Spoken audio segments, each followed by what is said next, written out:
महाभारत युद्ध की समाप्ति। दुर्योधन की प्राय सारी सेना युद्ध में मारी गई थी। अंततोगत्वा उसका भीमसेन के साथ युद्ध हुआ। उसने पांडव पक्ष के पैदल आदि बहुत से सैनिकों का वध करके भीमसेन पर धावा किया। उस समय गदा से प्रहार करते हुए दुर्योधन के अन्य छोटे भाई भी भीमसेन के ही हाथ से मारे गए। अपने राजा दुर्योधन की ऐसी दशा देखकर और अपने पिता द्रोणाचार्य की मृत्यु का स्मरण कर अश्वत्थामा अधीर हो गया। छुपकर वह पांडवों के शिविर में पहुंचा और घोर कालरात्रि में कृपाचार्य तथा कृतवर्मा की सहायता से पांडवों के बचे हुए वीर महारथियों को मार डाला।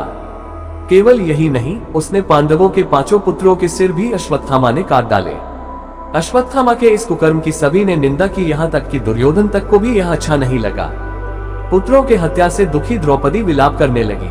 उसके विलाप को सुनकर अर्जुन ने उस नीच कर्म हत्यारे ब्राह्मण के सिर को काट डालने की प्रतिज्ञा की। अर्जुन की प्रतिज्ञा सुन अश्वत्थामा भाग निकला। श्री कृष्ण को सारथी बनाकर एवं अपना गांडीव धनुष लेकर अर्जुन ने उसका पीछा किया। अश्वत्थामा को कहीं भी सुरक्षा नहीं मिली तो भय के कारण उसने अर्जुन पर ब्रह्मास्त्र का प्रयोग कर दिया। अश्वत्थामा ब्रह्मास्त्र को चलाना तो जानता था पर उसे लौटाना नहीं जानता था। उस अति प्रचंड तेजो में अग्नि को अपनी ओर आता देख अर्जुन ने श्री कृष्ण से विनती की, हे जनार्दन, आप ही इस त्रिगुणमयी सृष्टि को रचने वाले परमेश्वर हैं। सृष्टि के आदि और अंत में आप ही शेष रहते हैं। आप ही अपने भक्तजनों की रक्षा के लिए अवतार ग्रहण करते हैं। आप ही ब्रह्मा स्वरूप हो रचना करते हैं, आप ही विष्णु स्वरूप हो पालन करते हैं और आप ही रुद्र स्वरूप हो संहार करते हैं। आप ही बताइए कि यह प्रचंड अग्नि मेरी ओर कहां से आ रही है और इससे मेरी रक्षा कैसे होगी। श्री कृष्ण बोले, है अर्जुन, तुम्हारे भय से व्याकुल होकर अश्वत्थामा ने यह ब्रह्मास्त्र तुम पर छोड़ा है। इससे बचने के लिए तुम्हें भी अपने ब्रह्मास्त्र का प्रयोग करना होगा, क्योंकि अन्य किसी अस्त्र से इसका निवारण नहीं हो सकता। श्री कृष्ण की इस मंत्रणा को सुनकर महारथी अर्जुन ने भी तत्काल आचमन करके अपना ब्रह्मास्त्र छोड़ दिया।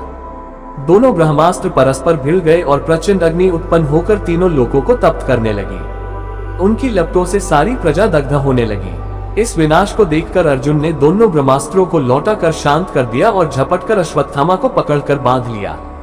श्री कृष्ण बोले, हे अर्जुन, धर्मात्मा, सोए हुए, असावधान, मतवाले, पागल, अज्ञानी, रथहीन, स्त्री तथा बालक को मारना धर्म के अनुसार वर्जित है।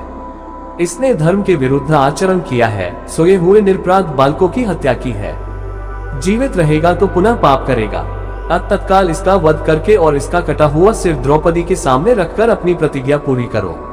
श्री कृष्ण के इन शब्दों को सुनने के बाद भी धीरवान अर्जुन को गुरुपुत्र पर दया ही आई और उन्होंने अश्वत्थामा को जीवित ही शिविर में ले जाकर द्रौपदी के सामने उपस्थित किया। पशु की तरह बंधे हुए गुरुपुत्र को देखकर ममतामयी द्रौपदी का कोमल हृदय पिघल गया। उसने गुरुपुत्र को नमस्कार किया और उससे बंधन मुक्त करने के लिए अर्जुन से कहा, इनके वध करने से मेरे मृत पुत्र लौटकर तो नहीं आ सकते, अतः आप इन्हें मुक्त कर दीजिए। द्रौपदी के इन न्याय तथा धर्मयुक्त वचनों को सुनकर सभी ने उसकी प्रशंसा की, किंतु भीम का क्रोध शांत नहीं हुआ। अर्जुन ने अपनी तलवार से अश्वत्थामा के सिर के केश काट डाले और उसके मस्तक की मणि निकाल ली। मणि निकल जाने से वह श्रीहीन हो गया।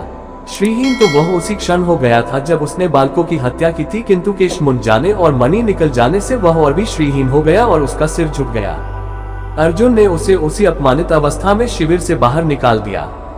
अश्वत्थामा को अपमानित कर शिविर से निकाल देने के पश्चात सारे पांडव अपने स्वजनों को जलदान करने के निमित्त धृतराष्ट्र तथा श्री कृष्णचंद्र को आगे करके अपने वंश की संपूर्ण स्त्रियों के साथ गंगा तट पर गए।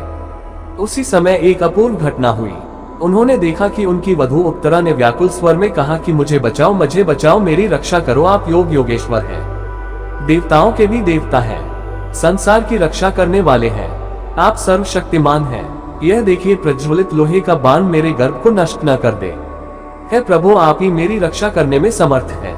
ऐसे कातर वचन सुनकर श्री कृष्ण तुरंत रथ से कूद पड़े और बोले कि अश्वत्थामा ने पांडव वंश को नष्ट करने के लिए फिर से ब्रह्मास्त्र का प्रयोग किया है, जिससे उत्तरा का गर्भ अत्यंत जलने लगा, परंतु श्री कृष्ण ने अपने तप से शिशु को पुनर्जीवित कर दिया।